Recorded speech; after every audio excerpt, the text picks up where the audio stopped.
पहले नमस्कार सलाम आप सभी को। आप यहाँ आए मेरा हाल पूछने के लिए। तो सबसे पहले तो मैं ये कहूँगा कि I am under house arrest. मैं हाउस अरेस्ट में हूँ, ऑफिशियली नहीं मगर उससे भी बदतर, क्योंकि जब ऑफिशियली होता है तो उस हिसाब से आपको सिंपैथी, सपोर्ट, पूछताछ होती है। यहाँ पर ये अनऑफिशियली है। अगर पूछें तो कहते हैं कुछ नहीं, आपके हिफाजत के लिए है, मगर मेरा मूवमेंट पूरी तरह रिस्ट्रिक्ट किया गया है, इसी हयाल के कैंपस तक सीमित किया गया है। हुआ ऐसे कि जब मैंने ये अनाउंस किया था कि मैं लद्दाख के संरक्षण के लिए, खासकर 6 शेड्यूल और जो मुद्दे हमारे लीडर्स ने आगे रखे हैं सेंटर के साथ बात करने के लिए, उनके सपोर्ट में मैंने ये अनशन की घोषणा की, तो मैंने आउट ऑफ रिस्पेक्ट, इज़्ज़त करके एडमिनिस्ट्रेशन से उनको इन्फॉर्म करते हुए पूछा कि मैं खरदोंगला पर ये अनशन करने जा रहा हूँ, आप इसको गौर करें इन परमिशन के लिए। तो यूँ तो सभी लॉयर्स कहते हैं, मुझे भी लगभग इल्म है कि ट्रैफिक डिस्टर्ब ना हो, बारी बाज़ार में ना हो, तो कहीं किसी वीरान में जाने के लिए आपको परमिशन की ज़रूरत नहीं होनी चाहिए। फिर भी मैंने पूछा, मगर इसका फ़ायदा उठाते हुए एडमिनिस्ट्रेशन ने मुझे एक लेटर दिया जिसमें ये कहा कि खरदोंगला पर बहुत खतरा है, एवलांच हो सकता है, माइनस इतना है, जान को खतरा है, जो कि सही बात है, और आपको हम हयाल में अनशन करने का इजाज़त देते हैं। अब अगर सच में मेरे हिफाजत का ही उनको ख्याल होता तो वो खरदोंगला टॉप नहीं तो बेस जो खरदोंगला का है वो साउथ पुलू वो कह सकते थे, या लेह में कह सकते थे। उन्होंने हयाल, जो कि लेह से काफ़ी दूर है, वहाँ का जिक्र किया था। ठीक है, मैंने यहाँ पर करना शुरू किया, मगर मैं चाहता था कि ये खरदोंगला की तरफ जाएं। तो 26 जनवरी को जब सुबह कोई 5-6 बजे यहाँ मैंने बाहर बहुत सारे पुलिस की गाड़ियाँ, बल्कि बस देखा, तो मैं हैरान हुआ कि इतने सारे पुलिस क्यों और क्या ज़रूरत है।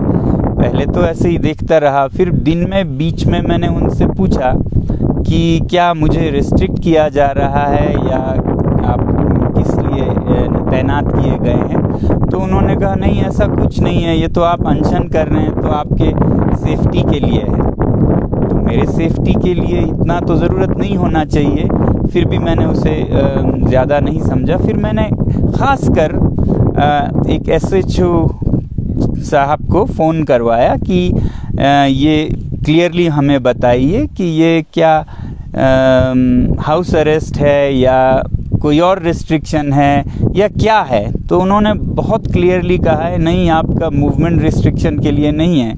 बल्कि जब पूछा गया कि ये क्या मैं इधर उधर बाहर नहीं जा सकता हूँ, उन्होंने कहा नहीं, ऐसा कुछ नहीं है, ये सिर्फ आपके हिफाजत के लिए। तो मैंने समझा ये कोई ख़ास सीरियस नहीं है, सिर्फ हिफाजत के लिए है।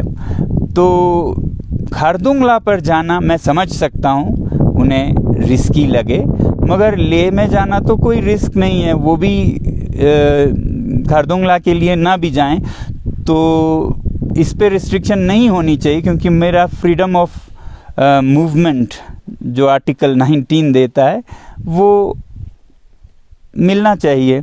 तो शाम को मुझे फ़ोन आया कि चोखांग विहारा में इतने सारे लोग अनशन पे बैठे हैं इस सपोर्ट में, और वो आपका उम्मीद कर रहे हैं, आपने कहा था आप भी जुड़ेंगे, आप क्यों नहीं आ रहे हैं। तो मैंने सोचा कि हाँ, अगर ऐसा उम्मीद कर रहे हैं तो जाना चाहिए।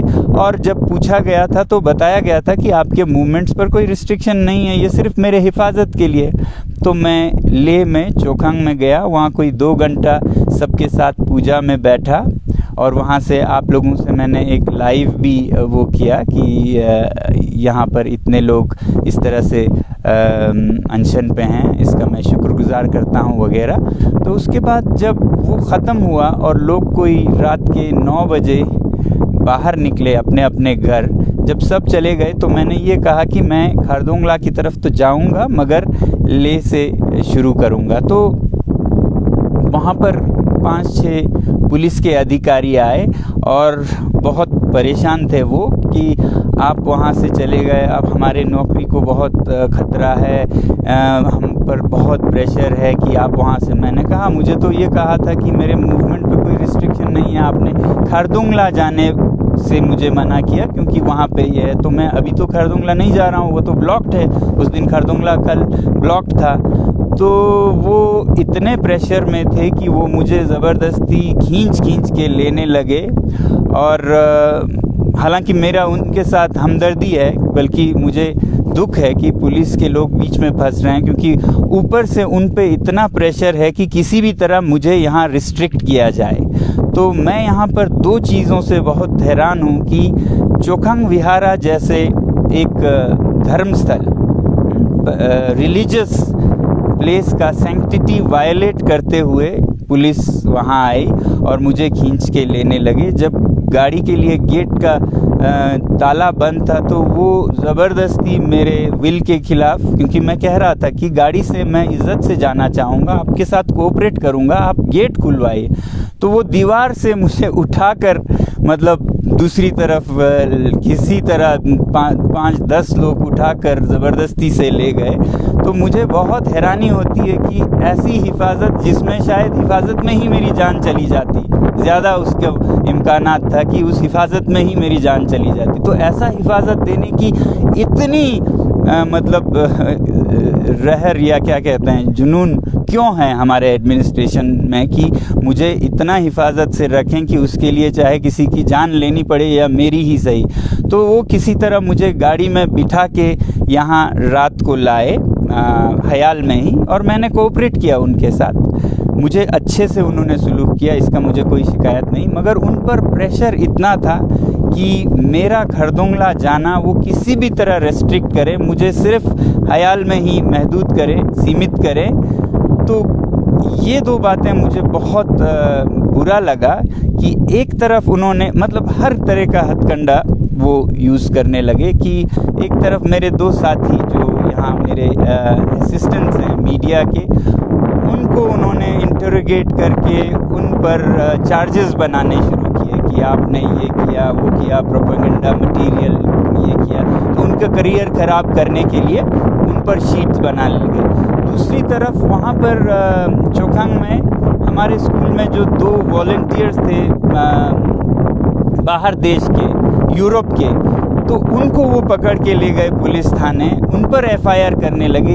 ये सब इसलिए कि मुझ पे दबाव बनाया जाए कि मैं खारदुंगला नहीं जाऊं। तो इस तरह का मतलब मेरी हिफाजत के लिए इतना मेरा आर्म ट्विस्टिंग करना मुझे समझ नहीं आया कि इतना हिफाजत क्यों कि मैं हयाल में ही रहूं, जबकि लेह में कोई -40 नहीं है, उनको कोई परेशानी नहीं होनी चाहिए लेह में, ना ही वो 18,000 फुट पे है।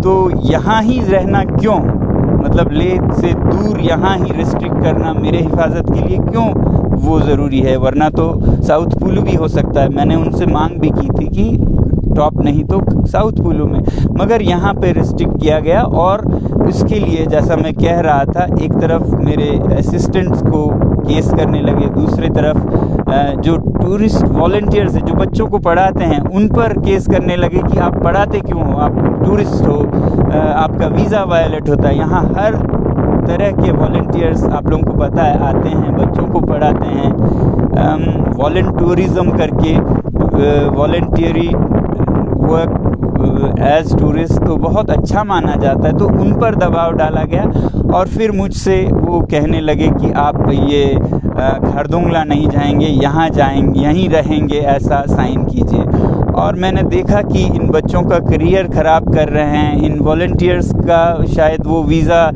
कुछ करके उनको मतलब बहुत मुश्किल में एफआईआर में डालें। तो मैंने कहा ठीक है, मैं आपके हुकूमत का, अगर आप कहते हैं ये रिस्ट्रिक्टिव है, ये हाउस अरेस्ट की तरह है, तो मैं समझूंगा, मैं कबूल भी करूंगा। आप कहते हैं ये फ्री है, आप कहीं भी घूम सकते हैं, और घूमो तो आप इस तरह से मतलब खींच के लाएंगे, किसी पे केस करेंगे, किसी को फॉरेन वॉलंटियर्स को इस तरह से वो करें, सताएं, तो ये मुझे अच्छा नहीं लगा। हालांकि मुझे साफ नज़र आ रहा था कि पुलिस के लोग उनको दी गई हुक्म का पालन कर रहे थे, वो बहुत प्रेशर में थे, उनका मजबूरी था कि वो ऐसे अनकॉन्स्टिट्यूशनल काम कर रहे थे, वो भी 26 जनवरी के दिन, जिस दिन हमारा कॉन्स्टिट्यूशन बना। मगर मेरा फिर भी उनसे हमदर्दी है, क्योंकि उन्हें हुक्म मानना पड़ रहा था। तो अब मैं बताता हूँ आपको मेरे ख़्याल में ऐसा क्यों किया जा रहा है, क्यों मेरे हिफाजत के पीछे पड़े हैं।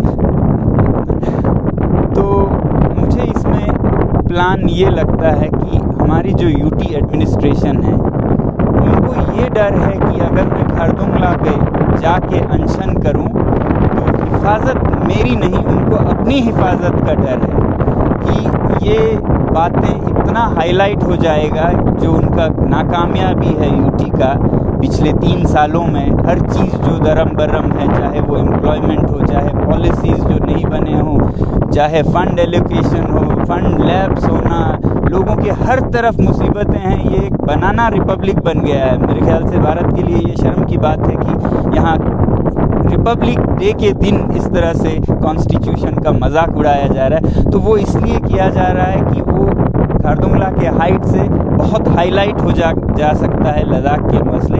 तो यहाँ पर वो मिनिमम डैमेज देख रहे हैं कि अगर ख्याल में मुझे रिस्ट्रिक्ट करके रखें तो कम से कम इतना डैमेज नहीं होगा।